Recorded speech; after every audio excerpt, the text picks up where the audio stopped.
All right, so if you're clicking on this video, you probably are in a breakup and you're probably breaking up with someone who is known as a dismissive or a fearful avoidant.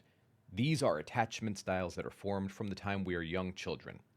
I'm going to talk in this video about what to do in the event that you're breaking up with someone who has a dismissive or a fearful avoidant attachment style. I'm just going to call it avoidant to make it easier because there's a lot of overlap. The two are different, and we can go into that in a different video. And if you guys want to see that video, leave me a comment down below.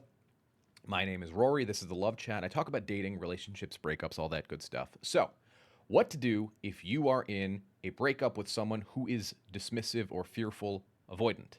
First, we want to start on a basis of understanding. What is an avoidant attachment style? What does that mean? Who qualifies as avoidant? So the anxious avoidant, and remember, if you have a fearful avoidant X, this is largely the same. Just turn up the dial, maybe to 7 to maybe like a 10. The anxious avoidant attachment style is characterized by fear of intimacy and emotional closeness, leading to discomfort in relationships and a tendency to maintain emotional distance. Adults with an anxious avoidant attachment style avoid emotional closeness and intimacy with their romantic partner, even if they desire it intensely. That's important to remember. It's important context because some people I coach with, they have this idea that just because the person is avoidant means that they don't want romance. They don't like romance, and the breakup's just going to be so easy for them, right? Not necessarily true. You see, someone is emotionally avoidant because in their early childhood or maybe in their first dating experience, their first few romantic relationships, they, for some reason, whatever reason that may be, were punished for having needs and expressing needs. A baby expresses needs by crying. So if a baby is left in the crib for too long crying and nobody's picking them up or attending to their needs, they learn from an early age this is not appropriate behavior. Don't do this. In other words, keep it in, hold it in. And then as the baby grows up, you'll see they have a tendency to be less emotive. They'll play with the other children less, things like that. Now, maybe if we're talking about a teenager, someone who's 16 or 17, and they go through a breakup and they get cheated on, well, what happens then? Well, they learn the same thing. Don't trust. Don't open up. It's important to remember that as you go through your lifetime, your attachment style can change. You can change your attachment style, and we can talk about how to do that in a different video. So you're going through a breakup with someone who is emotionally avoidant, meaning they are less emotive with themselves, their love, the way that they express love to you. Maybe they struggle with saying I love you or physical touch, and you may find them doing other things. They tend to have a proclivity to be more acts of service. They do care about you, they do love you, but they have a hard time expressing it as freely as you do. So, what do you do when you and this person have broken up? After all, you're freaking out thinking they're avoidant of emotions are easy for them. They just run away from them. That's true, but that's a response to trauma and fear. It's really important to remember they're not just running away for funsies, right? They're running away because they're afraid. And what's the best thing you can do during a period when they're running away? Let them. Imagine you have this big fear and you think to book it, like, I'm out, I'm running. And then that fear starts to chase you, right? In this case, for an avoidant, the fear is intimacy, or rather, fear of being hurt by intimacy, right? Just like they were when they were a baby, just like they were when they got cheated on, or hit, or abused in some way, shape, or form. Then that thing starts chasing you. Your instant inclination is going to be, I got to run even faster. Holy crap. And actually, I have another slide here that I want to bring up. This is something called the anxious-avoidant trap. This is the perfect example of what I'm talking about here. This is when an anxiously attached individual becomes involved with a primarily avoidant individual, right? One partner is always in the position of chasing the other is running.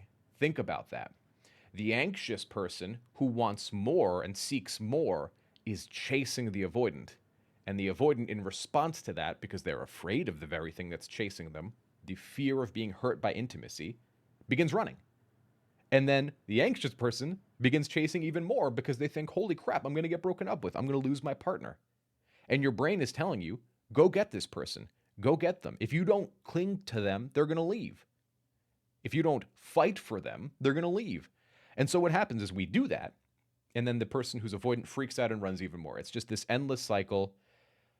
The difference here is that you have to remember the person who's avoidant wants romantic accessibility and intimacy.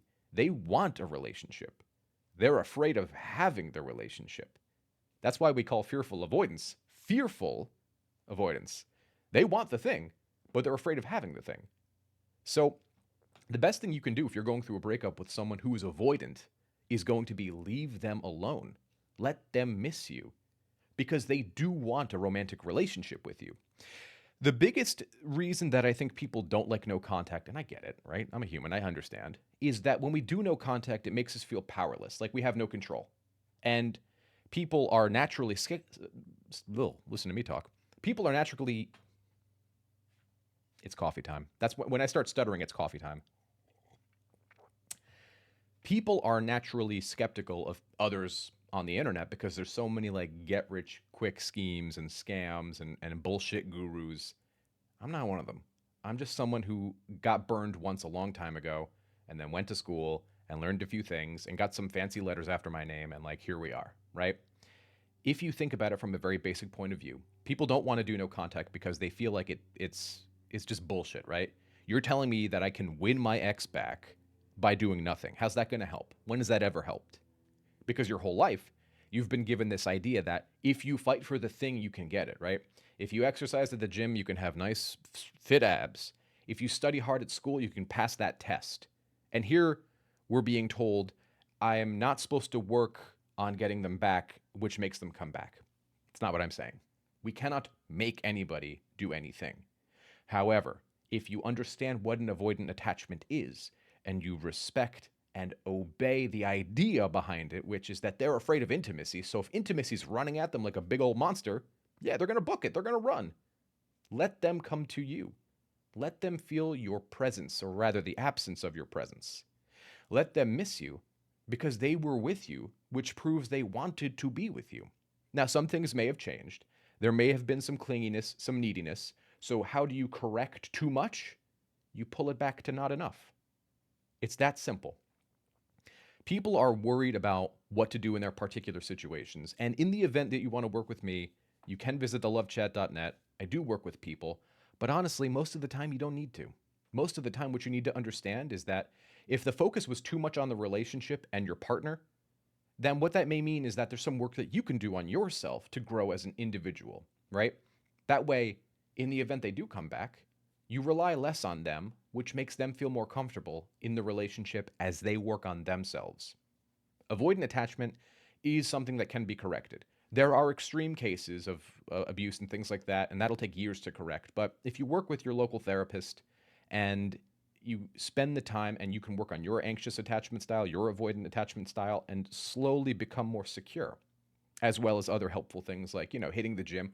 The things I tend to say in these YouTube channels is, or these YouTube videos, is just generally grow as a human because you'll feel more confident.